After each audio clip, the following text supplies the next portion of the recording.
Bismillahirrahmanirrahim. Assalamualaikum warahmatullahi wabarakatuh. Pada kesempatan ini kita akan melanjutkan materi kita pada mata kuliah Big Data, yaitu database NoSQL.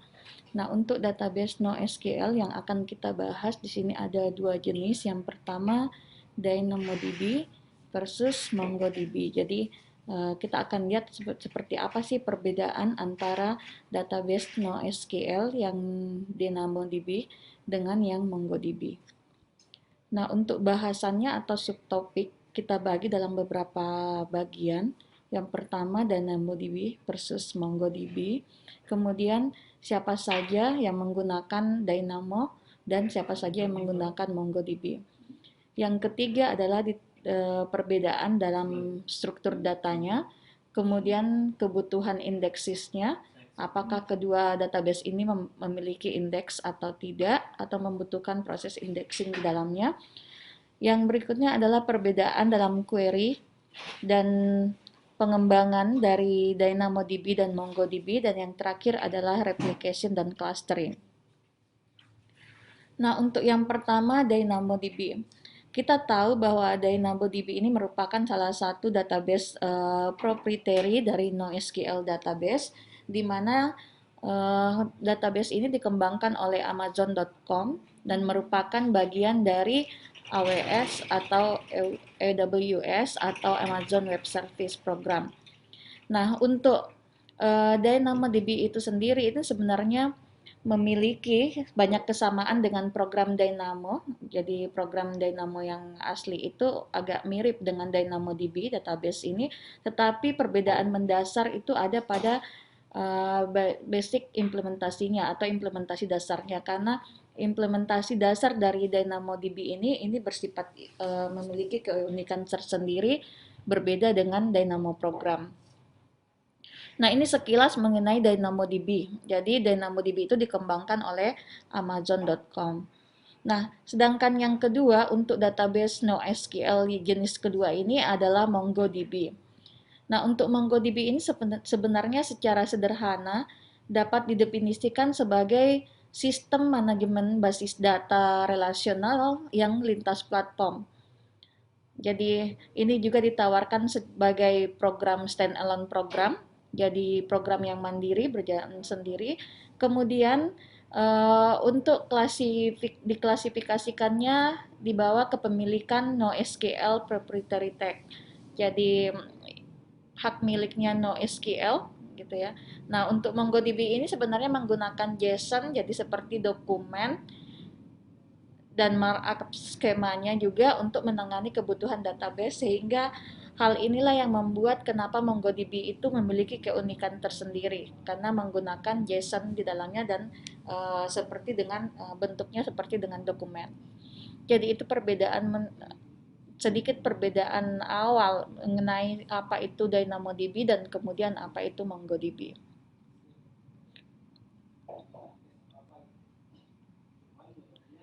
Nah, untuk siapa saja sih yang sudah menerapkan atau menggunakan DynamoDB dan MongoDB? Nah, kedua database ini sebenarnya sudah banyak digunakan oleh berbagai perusahaan, apalagi sampai saat ini, terutama perusahaan-perusahaan yang memang kelas dunia.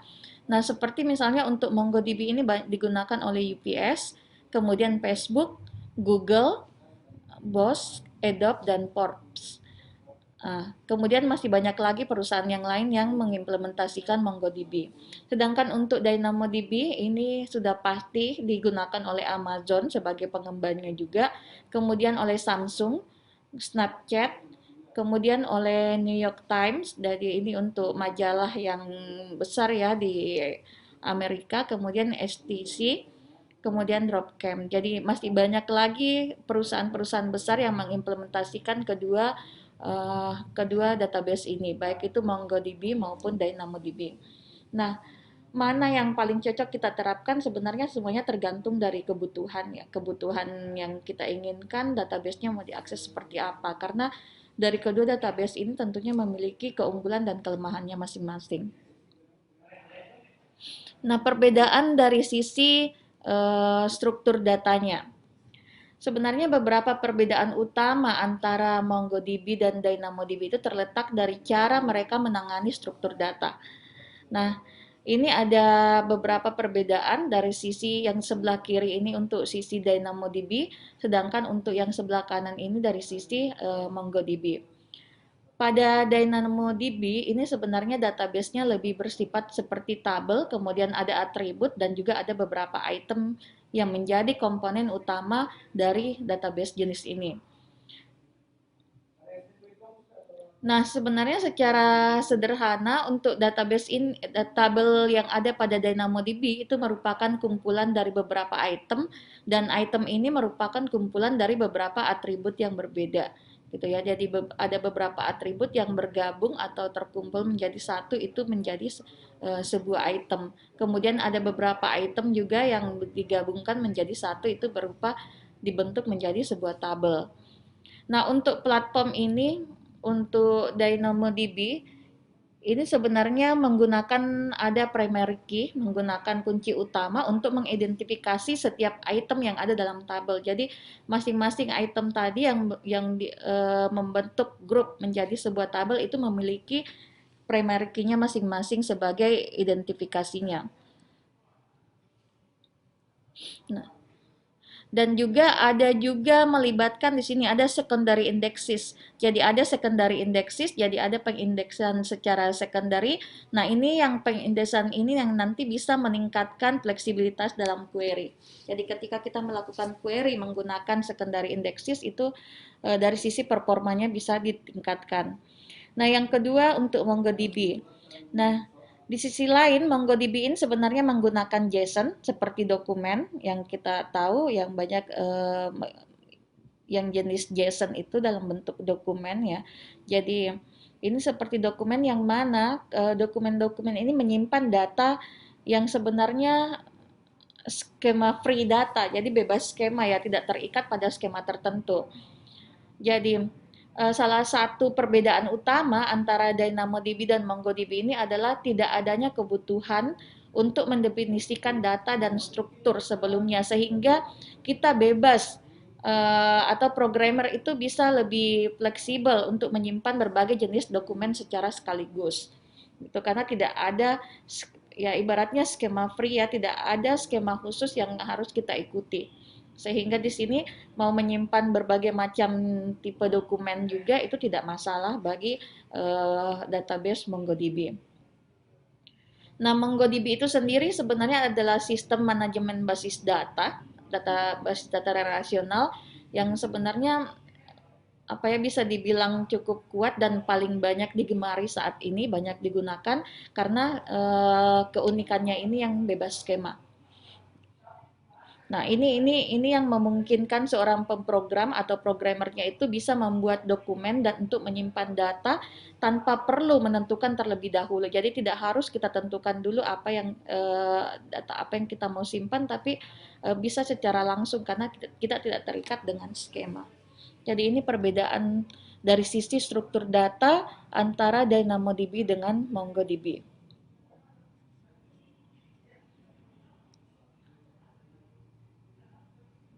Nah, kemudian bentuk struktur datanya. Jadi contoh dari data struktur yang berbeda yang ada pada MongoDB dan DynamoDB itu bisa kita lihat sebagai berikut. Nah, kita lihat pada DynamoDB. Pada DynamoDB ini berupa tabel, kemudian ada kolomnya, dan nanti ada value di dalam kolom, dan setiap value itu ada recordnya masing-masing. Nah, berbeda dengan MongoDB. Nah, kalau MongoDB ini yang kita buat adalah collection. Jadi istilahnya collection karena berupa dokumen. Nah, kalau ini tabel, nah ini collection. Nah, masing-masing collection ini nanti ada key-nya, kemudian ada value-nya, dan kemudian ada berapa dokumen. Gitu, ada dokumen. Jadi collection, key, value, dokumen untuk MongoDB.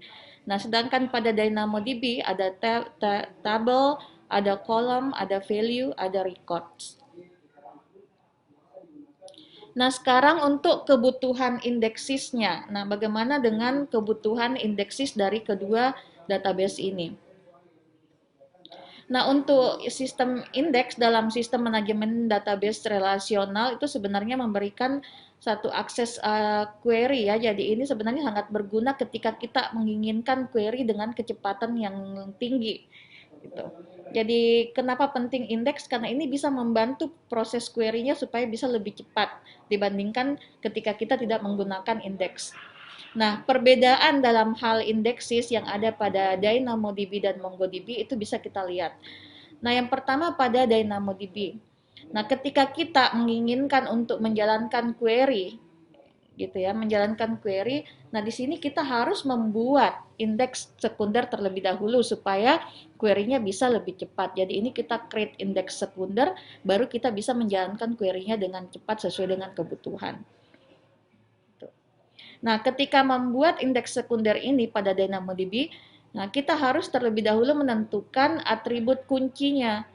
Jadi harus ditentukan dulu mana sih atribut kuncinya. Nah, setelah itu baru kita dapat digunakan untuk menjalankan query dan memindai. Jadi kita bisa memindai atau scanning tabel gitu ya, sesuai dengan prosedur yang ada.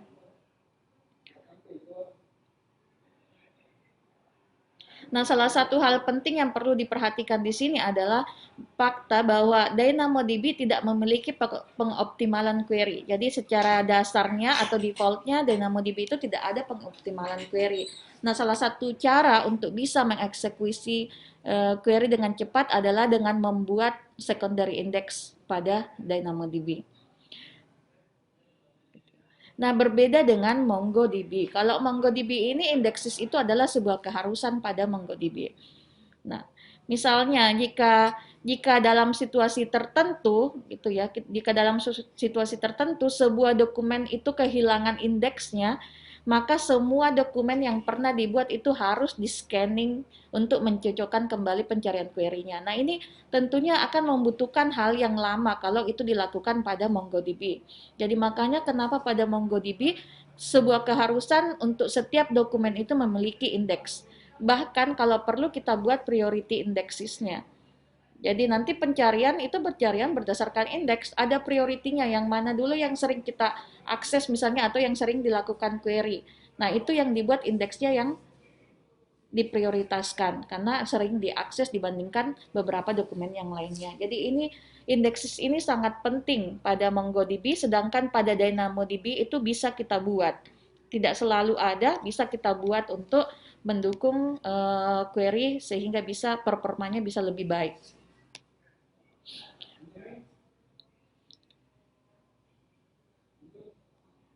Nah, perbedaan mungkin ya perbedaan mendasar dari sisi query, dari sisi sintaksnya untuk memahami sebenarnya apa perbedaan dari query-nya antara MongoDB dan DynamoDB, bisa kita lihat contoh di bawah ini. Jadi query-nya berdasarkan misalnya pada table name customer ya. Nah, sedangkan untuk MongoDB ini nanti berdasarkan indeksisnya. Jadi pada database customer kita akan melihat indeksis keberapa yang define ini, fungsi find-nya ini mau ke indeksis keberapa. Jadi ini berbeda dari sisi sintaksnya.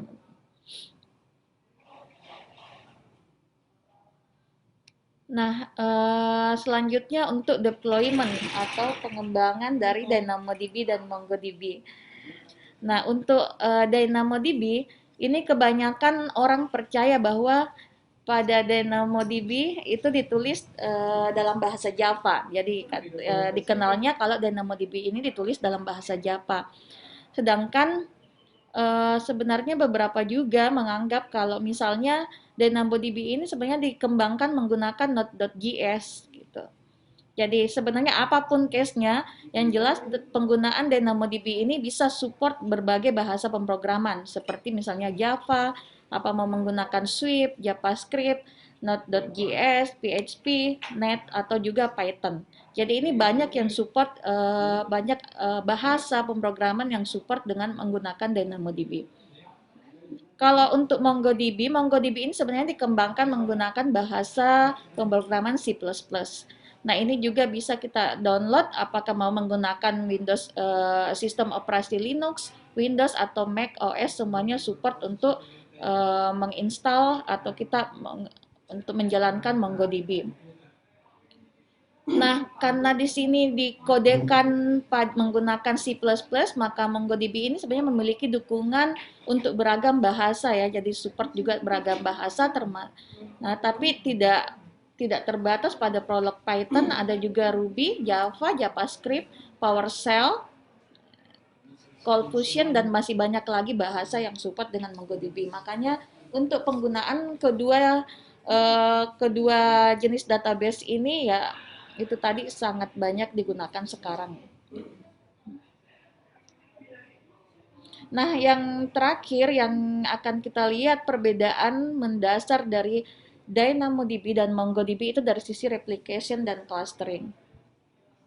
Nah, untuk DynamoDB, karena ini merupakan bagian dari AWS atau Amazon Web Service, jadi merupakan bagian dari Amazon Web Service Family. Nah, makanya ini sebenarnya sangat penggunaannya itu lintas wilayah, jadi cross region replication-nya. Jadi karena infrastruktur dari Amazon Web Service ini sudah memang lintas wilayah atau cross region, maka secara otomatis DynamoDB yang dikembangkan di dalam AWS juga seperti itu. Jadi sehingga ketika ada update pada salah satu database node DynamoDB, maka semua tabel yang ada pada perangkat yang lain maupun pada lokasi yang berbeda juga akan dilakukan update secara real time. Sehingga tidak ada perbedaan data antar semua node database. Jadi ini karena sistemnya clustering dan juga dalam clusteringnya itu berlaku replikasi. Jadi ketika ada update pada satu database, maka otomatis secara real time database yang lainnya juga diupdate. Nah, MongoDB ini sebenarnya menggunakan sistem replikasi master tunggal gitu. Jadi ada sistem yang namanya di dalam ada master, kemudian ada juga beberapa secondary-nya. Nah, dari beberapa node yang menyimpan database ini nanti ada yang sebagai primary database, kemudian ada juga yang menjadi secondary database. Nah, secondary database ini bisa kita buat atau bisa kita update untuk berfungsi sebagai primary database. Nah, ketika misalnya terjadi sesuatu di mana primary database-nya itu harus mengalami kegagalan atau misalnya di sini unavailable, tidak tampil lagi, tidak tersedia, maka sebenarnya dalam MongoDB ini first replikasi itu yang akan diangkat menjadi primary database menggantikan yang sebelumnya yang gagal. Jadi kemudian ketika dia diangkat menjadi primary database, maka dia akan mencari lagi untuk menjadi secondary database-nya. Jadi ada proses seperti itu. Jadi dari sisi replikasi dan clustering sebenarnya tidak terlalu jauh berbeda prinsip yang ada pada DynamoDB dengan yang ada pada MongoDB. Oke, saya kira untuk materi mengenai database NoSQL pada mata kuliah Big Data ini gambarannya seperti itu. Jika misalnya ada yang ingin ditanyakan, bisa langsung bertanya melalui WA Group. Saya kira cukup sekian.